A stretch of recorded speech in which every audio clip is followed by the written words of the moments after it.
니콘의 새로운 풀프레임 미러리스 카메라 Z5 II. 이 카메라는 전작 Z5의 후속작이자 Z6-2의 센서를 물려받은 하이브리드형 엔트리 풀프레임 카메라입니다. 외관은 익숙하지만 내부는 완전히 새로워졌다고 봐야 합니다. 사진과 영상 어느 한쪽도 포기하지 않은 실용적인 설계가 인상적인데요. 그럼 지금부터 이 카메라가 정말 누구를 위한 제품인지, 그리고 어떤 장점과 한계를 가졌는지 자세히 살펴보겠습니다. Z5-2의 첫인상은 딱 작지만 묵직하다, 그런 느낌입니다. 무게는 약 700g, 핸드 그립은 깊고 두툼하게 설계되어 있어서 장시간 핸드헬드 촬영 시에도 피로도가 덜합니다. 영상 촬영에서 안정적인 그립감은 그렇지 않은 바디와 결과물 비교 시 흔들림이나 집중도 면에서 확실히 차이가 납니다. 전면에 2개의 펑션 버튼, 상단에는 직관적인 모드 다이얼과 ISO, 녹화, 노출 보정 버튼이 배치되어 있죠. 그리고 셔터 버튼 누를 때 그 손맛 하면 또 니콘이 최고인데, DSLR처럼 이거 누르자마자 막 미사일 나가거나 총 나가는 소리처럼 막 이런 소리가 나는 건 아니지만 니콘 특유의 클릭감이 잘 살아있고, 전원 휠도 적당한 저항감으로 세팅되어 있습니다.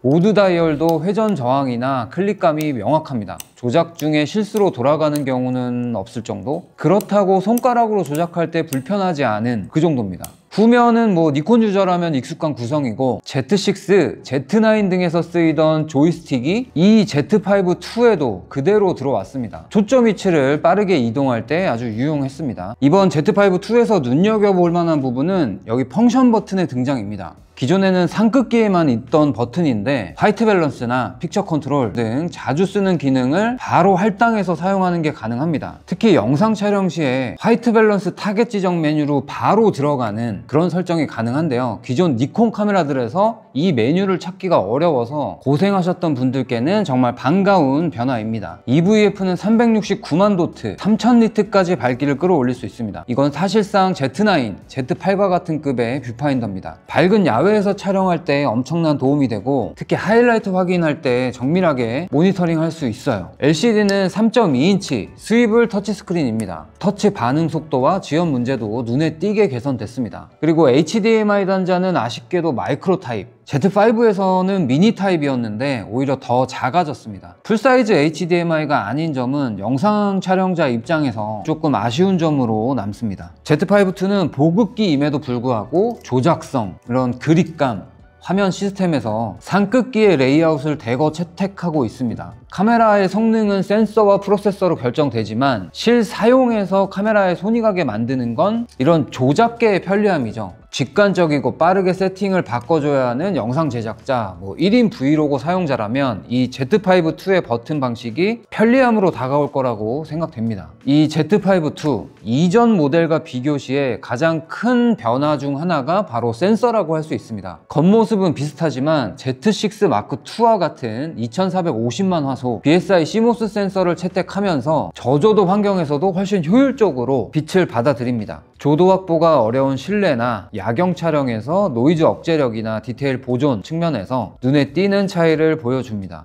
그리고 명부와 안부를 동시에 표현해야 하는 장면에서 Z5-2는 뚜렷한 차이를 보여줍니다. 14스탑 이상의 다이나믹 레인지를 확보하면서 하늘이 날아가지 않으면서도 그림자 속 디테일까지 살릴 수 있는 유연한 보정 관용도를 제공합니다. 특히 고감도 ISO 영역에서 컬러도 잘 유지되고 노이즈가 적당히 제어된 채로 표현되는 것이 특징입니다. Z5-2는 N-RAW와 10비트 N-ROG를 모두 지원합니다. 특히 놀라운 건 SD카드로 N-RAW를 직접 저장할 수 있다는 점이죠. 실제로 푸티지를 만져보면 보정 관용도와 색정보 복원력이 아주 좋다는 걸 알 수 있는데, RAW 파일에서는 명부 복원력이 특히 뛰어나고 굉장히 안정적입니다. Z5-2의 센서는 단순히 가격 대비 성능이 좋은 거를 넘어서서 Z6 마크2와 같은 수준의 이미지 품질을 훨씬 더 접근 가능한 가격에 제공한다는 점에서 그 의미가 큽니다. 특히 영상과 사진 양쪽을 아우르는 밸런스형 센서 성능을 바탕으로 입문자뿐만 아니라 세컨바디를 찾는 전문가들에게도 꽤나 매력적인 선택지가 됩니다. 이게 바로 이번 Z5-2의 핵심이라고 할 수 있겠습니다. Z5-2의 또 하나의 강점은 듀얼 SD카드 슬롯을 채택했다는 점입니다. 이거는 엔트리급 카메라에서는 보기 드문 구성인데요. 사진 같은 경우 슬롯 1과 2를 로우랑 JPG로 구분해서 저장 가능하고 슬롯 1과 슬롯 2 모두 동시 저장을 해서 백업용으로 이중 기록을 할 수 있습니다. 아니면 슬롯 1이 다 차면 슬롯 2로 자동 전환도 가능합니다. 행사 촬영이나 다큐 현장처럼 실패가 용납되지 않는 상황에서는 백업 슬롯이 필수적이기 때문에 용도에 따라서 구매 결정에 큰 영향을 미칠 만큼 중요한 부분입니다. 다음은 오토포커스인데요. 2450만 화소의 BSI CMOS 센서, 거기에 엑스피드 7 프로세서를 더하면서 오토포커스의 기본 체력이 확실히 올라갔죠. 오토포커스 영역은 자동 영역 기준으로 299개, 싱글 포인트 기준으로 273포인트를 사용할 수 있습니다. 피사체 인식 기능도 인물, 동물, 사람, 비행기, 자동차, 날아가는 새까지 모두 자동 감지되고 상황에 따라 자동으로 우선순위 피사체를 전환 추적합니다. 이전 세대 대비 확실한 차이를 체감하실 겁니다. 그리고 다양한 사용자화 기능을 제공하는데요. 포커스 영역 설정, 피사체 인식 우선순위, 전환 속도 조정, 추적 민감도 등 세부적인 설정이 가능합니다. Z5-2는 로우 촬영 시 4K 30프레임까지, 일반 10비트, N로그 촬영 시 4K 60프레임까지 촬영 가능합니다. 이때 60프레임은 1.5배의 크롭이고요. N로우 4K 24프레임,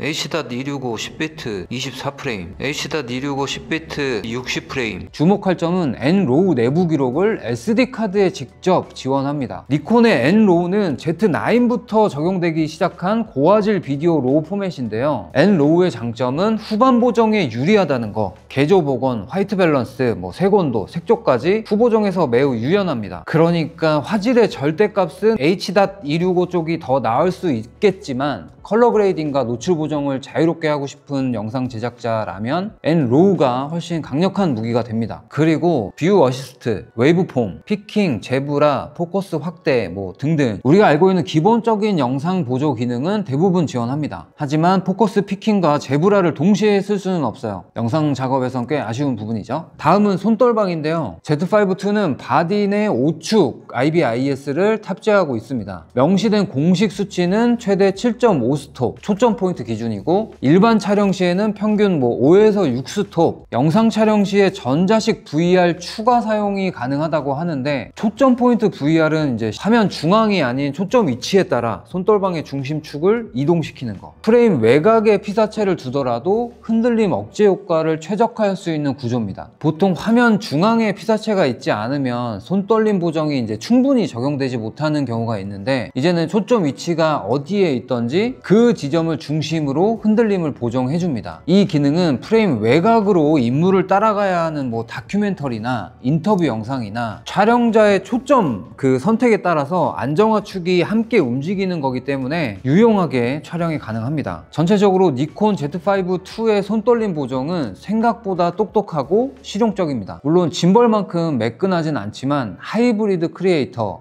브이로거, 1인 제작자라면 큰 불편함 없이 쓸 수 있다고 생각합니다. 특히 초점 위치 기반의 손떨방은 유용한 기능이기 때문에 손에 잘 익혀두시면 다양한 환경에서 빛을 발하게 될 거라고 생각합니다. Z5-2는 니콘 미러리스 전반에 사용되는 EN2L15C 배터리를 사용합니다. 이 배터리는 4K 24프레임 N로우 촬영 기준 120분 이상 연속 촬영이 가능하고 4K 60프레임 H.265 기준 90분 이상 기본적으로 배터리 하나에 2시간 정도 촬영이 가능하다는 거는 브이로그, 강의 촬영, 다큐멘터리 등등 필드에서도 안정적이라는 뜻이 됩니다. 그리고 카메라 성능이 점차 좋아지면서 배터리 효율과 함께 발열 이슈가 많아지고 있는데 10비트 4K 60프레임을 장시간 녹화하면 거의 대부분의 카메라는 뜨거워지고 일정 온도 이상 도달 시에는 강제 종료되거나 온도 경고 등이 뜨죠. 근데 이 Z5-2는 보기에는 좀 그런데 의외로 테스트 환경에서 발열 경고조차 뜨지 않았습니다. 팬이 없는 패시브 쿨링 구조임에도 발열 관리가 굉장히 뛰어납니다. 카메라 스펙 중에서 배터리 성능하고 발열 안정성은 당연히 이슈가 없어야 되는 항목입니다. 그런 면에서 Z5-2는 이렇게 강조하고 싶을 정도로 안정적인 카메라였어요. 팬이 없음에도 불구하고 2시간 이상 10비트 촬영을 견딘다는 점,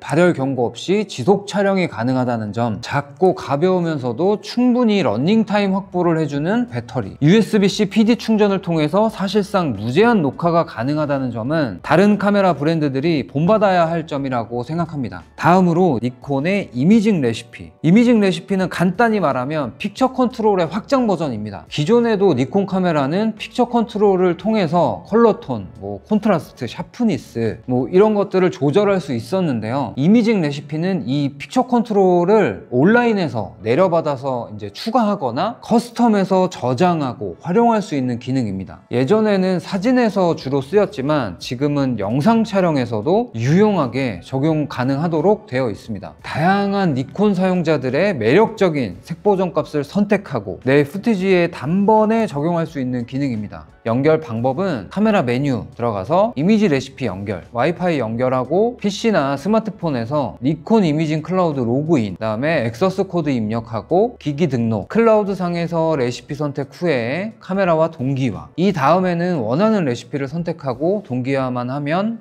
끝입니다. 어떤 레시피가 있는지 간단히 살펴보면 크리에이터스 컬러라고 해서 다양한 전문가들이 직접 제작한 감성 색감 카테고리와 컬러 그레이딩이라고 하는 니콘 공식 제작 색상 프로파일 카테고리, 이렇게 두 가지로 크게 나눌 수 있고 골라서 적용해보는 재미도 있으니까 꼭 한번 사용해보시면 좋을 것 같고, 또 테마 레시피라고 해서 꿈, 일요일, 우울, 이런 감성적인 이름을 가진 미묘한 색감 시리즈도 있어요. 이 레시피들은 사진, 영상 모두 적용 가능하고, 이런 니콘의 색감 조절 장치들은 후보정에서 시간 단축에 탁월하기 때문에 시간을 단축할 수 있고, 자주 쓰는 레시피만 남기고 메뉴를 깔끔하게 정리할 수 있는 사용 편리함도 갖추고 있습니다. 후반 작업에 유연성은 없어서 상업에 활용하기에는 살짝 무리가 있지만, 영상이나 사진을 찍고 이렇게 색감을 고민하는 분들이 계시다면 10비트, N로그, N로우, 이 모든 게 내부 저장 장치로 SD카드로 돌아간다는 장점이 있습니다. 손떨림 보정과 초점 포인트 이동 IBIS는 핸드헬드 촬영에 최적화된 시스템입니다. 그리고 듀얼 슬롯 구성과 우수한 배터리 성능, 후반 작업 없이 색상 커스텀이 가능한 이미징 레시피, 엔트리 가격에 이렇게까지 기능을 때려 넣은 카메라는 2025년 현재 기준으로 찾기 어렵다는 생각이고요. 이런 기능들은 이 카메라가 전문가 뿐만 아니라 일반 취미 활동가 및 유튜버들에게 크게 어필할 수 있는 포인트가 아닌가 생각합니다.